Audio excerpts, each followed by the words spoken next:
forces are assuming control of Baghdad today as the deadline passes for U.S. combat troops to pull back. Now, Iraqis danced in the streets and set off fireworks to celebrate the withdrawal. Joining us now is NBC military analyst and retired General Barry McCaffery. Also joining us is Jon Soltz, an Iraq war veteran and chairman of VoteVets.org, and NBC's chief foreign correspondent Richard Engel, also joined again today by my co-host Nicole Wallace.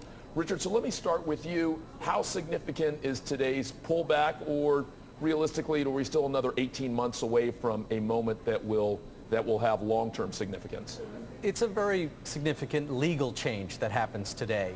U.S. troops are going to be on bases and will only be able to go out if they're asked for by the Iraqi forces. So they don't have that daily contact with the patrols, with the streets, and that changes their entire approach. So it is significant, and it's not clear how much the Iraqi forces will be able to maintain security control. Already we've seen, because what happened today has already been prepared for, and we've seen violence on the rise there over the last couple of weeks, and most people in Baghdad expect that it will continue to rise, and then that puts the American forces in an awkward position. They're trying to secure the country, but they're stuck on base and can't do it.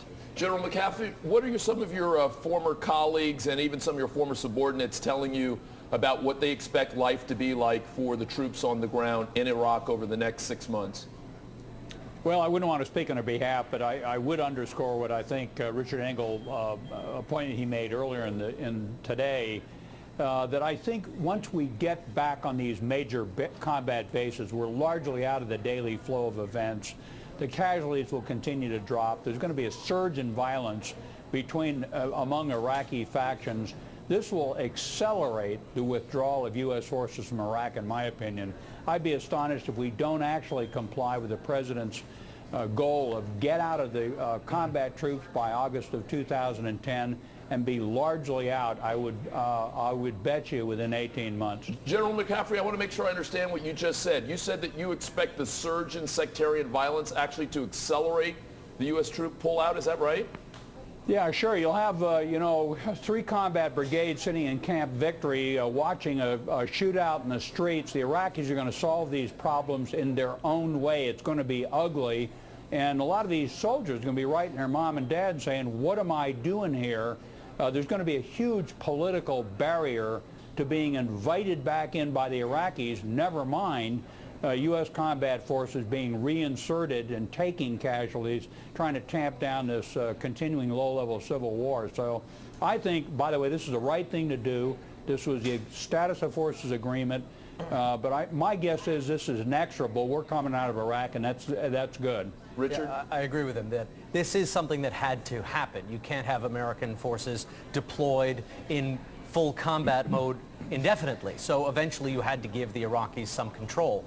But then to leave 120, 130,000 American forces with their hands tied by a very strict legal document without the ability to do very much is a very awkward and uncomfortable position for the troops to be in. Imagine being a platoon leader just out of West Point, and you're there with a mission to secure the country, and you hear of a massacre that took place a few miles off base, and your only contact is an Iraqi officer who may or may not have even known about it or been involved in it, and you can't act. It is a very difficult position that they're putting American troops in right now, because their role is unclear. They are training the Iraqi forces, but also handcuffed by them, and you might see them, as the general was just saying, eventually just pulled out of there, because they won't be dying in significant numbers. The American people won't be hearing about the war in Iraq very much, so there might be that political decision, just pull them out. Jon Soltz, you wrote a critique of the Obama administration policy on Iraq earlier today. Your thoughts on what Richard Engel and General Barry McCaffery just shared?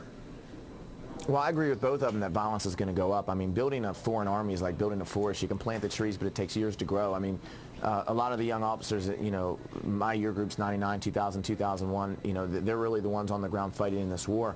What I do take issue, though, with is the concept that there will be, American casualties will decrease.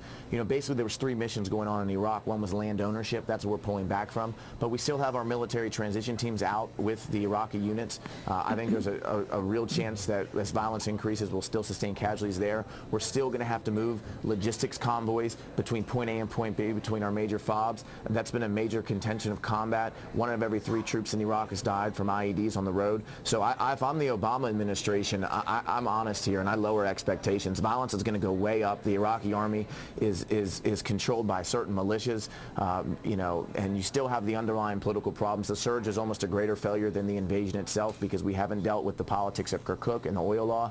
So I'm lowering expectations if I'm the president, because if you look at the 2 major problems that we've had in the last 30 years in combat, it's Mogadishu and Beirut, 2 operations where the American public felt the war was over and they woke up one day and there was 200 dead Marines or 20 dead Rangers. And I still think there's a potential for that type of violence and American troops to get pulled back into combat in Iraq. Nicole, we've got about a minute, but your thoughts as you hear all this. Well, I have a question. I mean, there have been, obviously this is an historic milestone, but there have been other moments where our stepping back and our troops stepping back and leaving the security of Iraq in the hands of Iraqis has been met with great pause in Iraq. What is the scenario where that might happen again? Well, I think what your other guest was just talking about right now is a real scenario. As the troops pull back from a forward deployment position where they're not spread out all over the country, the rest of the country gets more dangerous. So every time they move around the country, it gets more dangerous.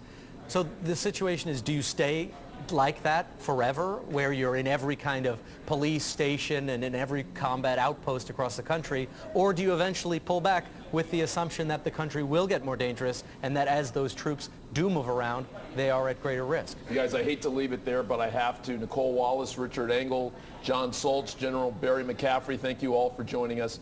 Coming up, the new political reality emerges.